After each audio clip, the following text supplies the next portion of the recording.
Hello everyone, સ્વાગત છે તમારું ચેનલમાં। આજે આપણે બનાવીશું ઇડલીનું બેટર સાથે ઇડલી। જો તમે ચેનલ પર નવા હોય અને હજુ સુધીમાં ચેનલને સબસ્ક્રાઇબ ન કરી હોય તો સબસ્ક્રાઇબ કરવાનું ના ભૂલતા।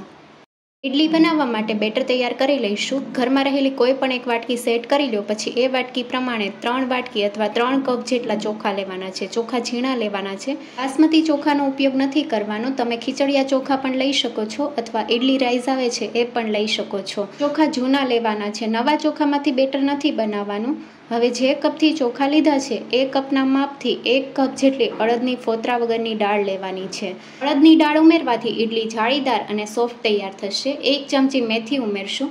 મેથી ઉમેરવાથી આથો ઝડપથી આવી જાય છે। બધી વસ્તુ મિક્સ કરી લઈશું અને હવે 2 થી 3 પાણીએ દાળ ચોખા ધોઈ લઈશું।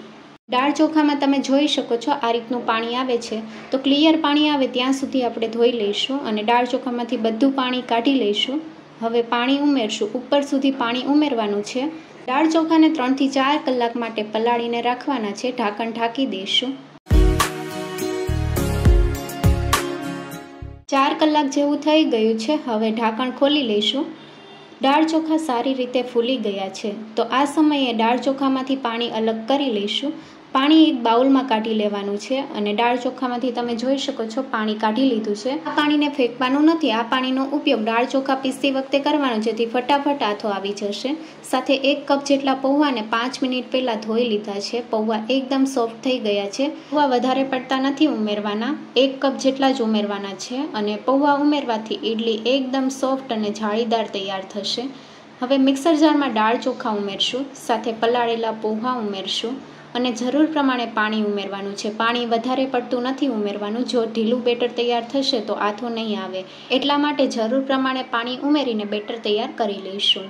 બેટર તૈયાર થઈ ગયું છે અને બેટર તમને બતાવું તો આ રીતે તમે જોઈ શકો છો એકદમ સ્મૂથ તૈયાર થયું છે। જો આ સમયે દાળ ચોખાની કણી રહી ગઈ હોય તો હજી થોડી વાર માટે ગ્રાઇન્ડ કરી લેવાનું। ઇડલી માટેનું બેટર મિક્સિંગ બાઉલમાં કાઢી લઈશું। બેટરની કન્સિસ્ટન્સી તમે જોઈ શકો છો, રિબિનની જેમ પડે એ રીતની હોવી જોઈએ। જો વધારે પડતું ઢીલું હોય તો તમે થોડો રવો ઉમેરીને આ રીતનું બેટર તૈયાર કરી શકો છો। હવે બેટરને 2 મિનિટ માટે ફેટી લઈશું અને હવે ઢાંકણ ઢાંકીને 7 થી 8 કલાક માટે ગરમ જગ્યાએ મૂકી દઈશું, જેથી આથો ઝડપથી આવી જશે। 7 કલાક જેવું થઈ ગયું છે, ઢાંકણ ખોલી લઈશું। ઇડલીનું બેટર સારી રીતે ફૂલી ગયું છે, તમે જોઈ શકો છો આ રીતની અંદરથી જાળી પડે છે। ઇડલી માટેના બેટરમાં સારી રીતે આથો આવી ગયો છે અને હવે હળવા હાથે મિક્સ કરી લઈશું, બહુ વધારે મિક્સ નથી કરવાનું। હવે સ્વાદ પ્રમાણે મીઠું ઉમેરશું। જો તમારે ઇડલી બેટરને સ્ટોર કરીને રાખવું હોય તો થોડું બેટર તમારે અલગ કાઢી લેવાનું, તેમાં મીઠું નથી ઉમેરવાનું અને એરટાઇટ કન્ટેનરમાં તમારે ભરી લેવાનું છે અને રેફ્રિજરેટરમાં 4 થી 5 દિવસ માટે સ્ટોર કરી શકો છો।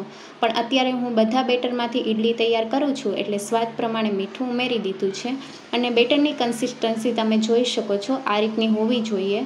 આ બેટરમાંથી તમે ઢોસા પણ તૈયાર કરી શકો છો। તો ઇડલી બેટરમાંથી ઇડલી તૈયાર કરી લઈશું। સ્ટીમરને આપણે સ્ટીમ થવા માટે મૂકી દીધું છે। ઇડલી બનાવતી વખતે આપણે સ્ટીમરને 5 મિનિટ પહેલાં સ્ટીમ થવા માટે મૂકી દેવાનું। હવે ઇડલી માટેની ડીશ લઈ લીધી છે, ઓઇલથી ગ્રીસ કરી લઈશું।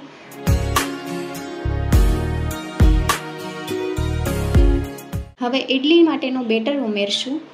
થોડી અધૂરી રાખવાની છે, 2 ચમચી જેટલું બેટર ઉમેરવાનું છે। જો બહુ વધારે ઉમેરશો તો ઇડલી સ્ટીમ થશે ત્યારે સાઇઝમાં ડબલ થશે। તો ઇડલી સ્ટેન્ડમાં આપણે ઇડલી માટેનું બેટર ઉમેરી દીધું છે અને સ્ટીમર પણ ગરમ થઈ ગયું છે, તો હવે પ્લેટને આપણે સ્ટીમરમાં મૂકી દઈશું અને ઢાંકણ ઢાંકીને 10 થી 12 મિનિટ માટે હાઈ ગેસની ફ્લેમ ઉપર થવા દઈશું।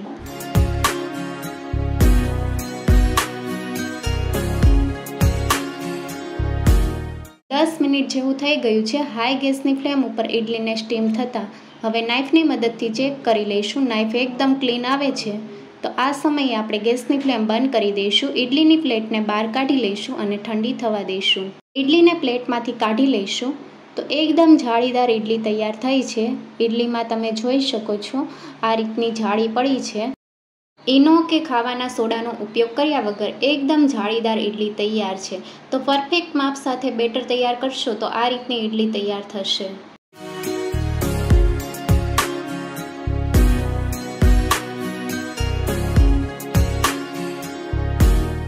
ઇડલીને સર્વિંગ પ્લેટમાં સર્વ કરીશું।